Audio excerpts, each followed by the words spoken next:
Hello বন্ধুরা, সবাই কেমন আছো? আমি খুব ভালো আছি। আশা করি তোমরাও খুব ভালো আছো। প্রতিদিনের মতো আজও আমি চলে এসেছি নতুন আরও একটি রেসিপি নিয়ে।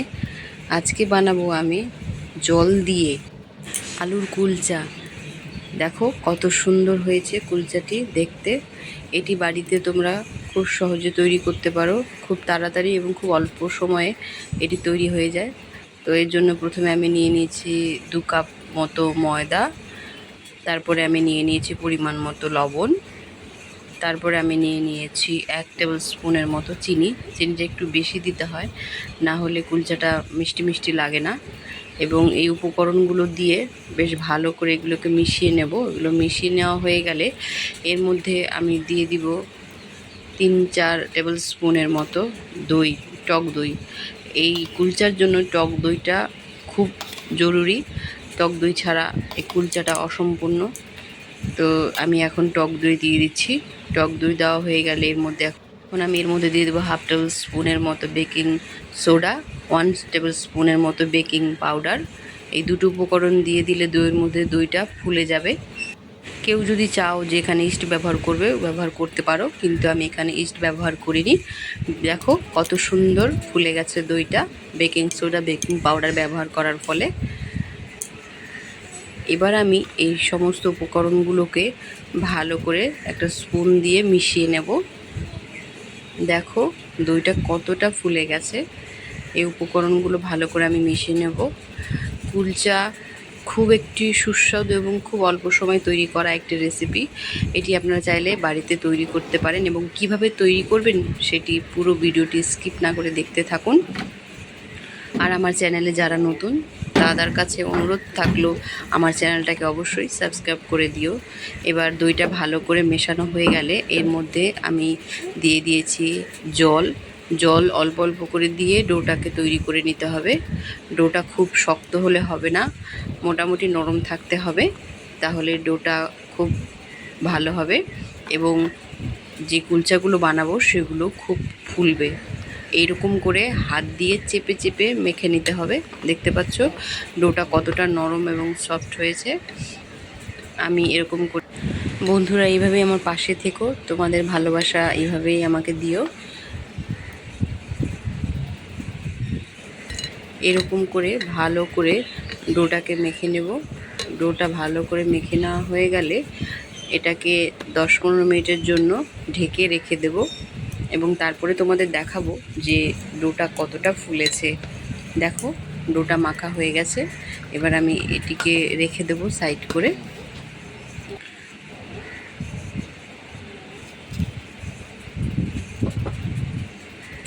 ডো মাখা কমপ্লিট হয়ে গেছে। এবার আমি নিয়ে নিয়েছি আরও একটি বোল এবং সেই বোলের মধ্যে আমি আলুটাকে গ্রেট করে নিচ্ছি। আলু এভাবে গ্রেট করে নিলে আলুর মধ্যে কোনো দলা থাকে না, আলুটা খুব সফট হয়।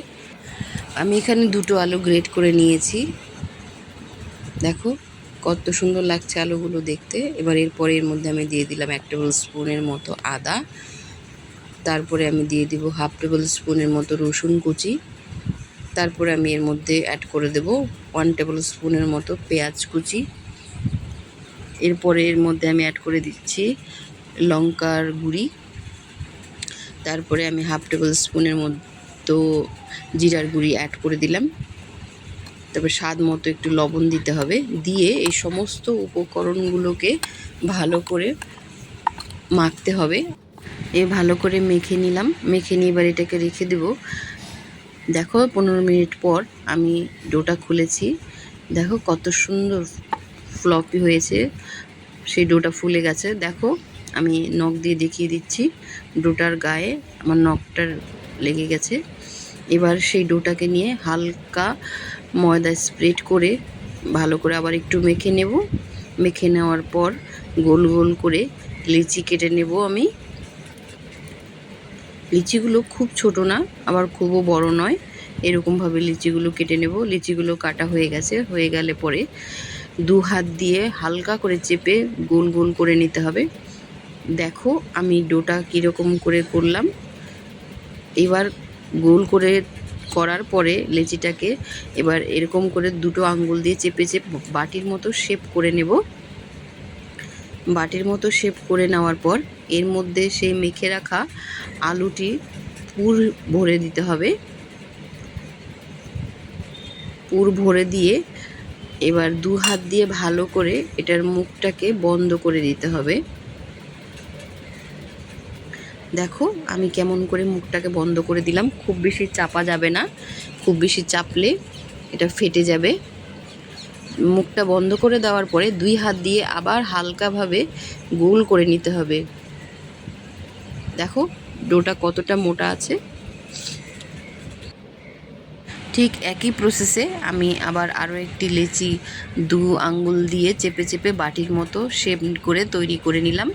শেপ করে তৈরি করে নেওয়ার পরে এর মধ্যে আমি আবারও দিয়ে দেব আলু।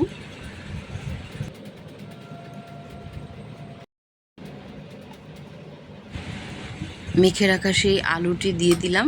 দিয়ে আবারও এটিকে ভালো করে সিল করে দিতে হবে মুখটি।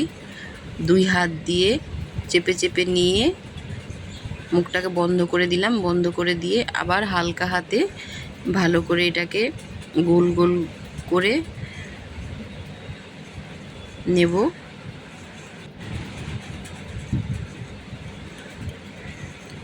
দেখো বন্ধুরা, দেখতে পাচ্ছ কত সুন্দর হয়েছে লেচিটা। এবার এই লেচিগুলোকে আমি ভালো করে একটু বেলে নেব। তোমরা যেরকম শেপ পছন্দ করো সেরকমভাবেই বেলে নেবে। দেখো আমি হাত দিয়ে একটু চেপে চেপে নিলাম। নেওয়ার পরে এবার এই বেলনিটা দিয়ে আমি ভালো করে বেলে নেব। কেউ চাইলে গোল শেপেও করতে পারো কুলচাটা, কেউ যদি চাও যে লম্বা শেপে করবে সেটাও করতে পারো।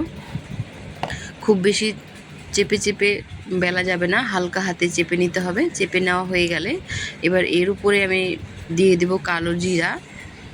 অল্প কিছু কালো জিরা দেওয়ার পর এর মধ্যে দিয়ে দিব আমি অল্প কয়েকটা ধনেপাতা। এগুলো দেওয়া হয়ে গেলে এরপরে আবার আমি একটু হালকা হাতে ভালো করে একটু বেলে নেব। দেখো কত সুন্দর লাগছে কুলচাটা দেখতে। বেলা শেষ হয়ে গেছে। এবার আমি একটা ফ্রাইং প্যান নিয়েছি, নিয়ে এর মধ্যে তেল দেব না, জল দেব। দেখো আমি জল দিচ্ছি। খুব বেশি জল দেওয়া যাবে না, অল্প জল দিতে হবে এবং জলটা ভালো করে ফুটবে। তখন এই কুলচাটিকে এই ফ্রাইং প্যানে দিয়ে দিতে হবে। জলটা গরম হয়ে গেছে, ভালো করে ফুটছে। এবার আমি এই কুলচাটি তুলে নিচ্ছি।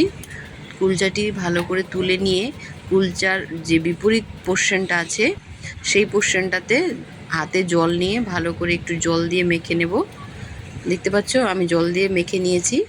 এবার এই কুলচাটিকে আমি সেই ফ্রাইং প্যানে দিয়ে দিলাম। দিয়ে ঢাকা দিয়ে দেব। ঢাকা দিয়ে ফ্লেমটাকে হাই হিটে থাকবে এবং যখন জলটা শুকিয়ে যাবে তখন ফ্লেমটাকে মিডিয়াম করে দিতে হবে। দেখো আমি ঢাকা দিয়ে দিয়েছি। এটিকে 5 থেকে 7 মিনিট কুক করলেই কুলচাটি তৈরি হয়ে যাবে। দেখতে পাচ্ছ জল শুকিয়ে গেছে। এবার আমি ঢাকনাটি খুলে দিচ্ছি। ঢাকনা খুলে দেওয়ার পরে দেখো কত সুন্দর ফুলে গেছে। এবার কুলচাটিকে উল্টে নিয়েছি। উল্টে নিয়ে পেছনে আমি একটু ঘি ব্রাশ করে দিচ্ছি। তোমরা যদি চাও এখানে বাটারও ব্যবহার করতে পারো। তো আমি এখানে ঘি ব্রাশ করে দিয়েছি। ঘি ব্রাশ করে দেওয়ার পরে কুলচাটিকে উল্টে দিয়েছি। উল্টে দিয়ে এবার সামনের পোর্শনটাতে আবার একটু ঘি ব্রাশ করে নেব। এতে কুলচার স্বাদ এবং গন্ধ দুটোই দুর্দান্ত হবে। এই কুলচাটি তৈরি হয়ে গেছে। এবার এটিকে আমি প্লেটে রেখে দেব। দেখো কত সুন্দর হয়েছে কুলচা। একদম রেস্টুরেন্টের মতো কুলচা তৈরি হয়ে গেছে। এরকম করে সেম প্রসেসে আমি আরও একটি কুলচাকে তৈরি করে নেব। দিয়ে দিয়েছি ফ্রাইং প্যানে। দেওয়ার পরে এটিকে এখন আমি 5 থেকে 7 মিনিটের জন্য ঢাকা দিয়ে রাখবো। জলটা শুকিয়ে গেছে। এবার আমি ঢাকনাটা তুলে নিলাম। দেখো বন্ধুরা কত সুন্দর ফুলে গেছে, দেখতে পাচ্ছ। এবার এর উপরে আমি হালকা ঘি ব্রাশ করে নিলাম। ব্রাশ করে এই কুলচা তৈরি হয়ে গেছে। এবার আমি প্লেটে নিয়েছি। দেখতে পাচ্ছ কত সুন্দর লাগছে। তো তৈরি হয়ে গেছে আজকে আমার তেল ছাড়া জল দিয়ে আলুর কুলচা। রেসিপিটি তোমাদের কাছে কেমন লেগেছে আমাকে অবশ্যই কমেন্টসে জানাবে। তো আজকে এই পর্যন্তই থাক। তোমাদের সঙ্গে আবার দেখা হবে নতুন আরও কোনো একটি এরকম দুর্দান্ত রেসিপি নিয়ে। ততক্ষণ পর্যন্ত তোমরা সবাই ভালো থেকো, সুস্থ থেকো। আজকের জন্য তাহলে এখানেই শেষ করলাম।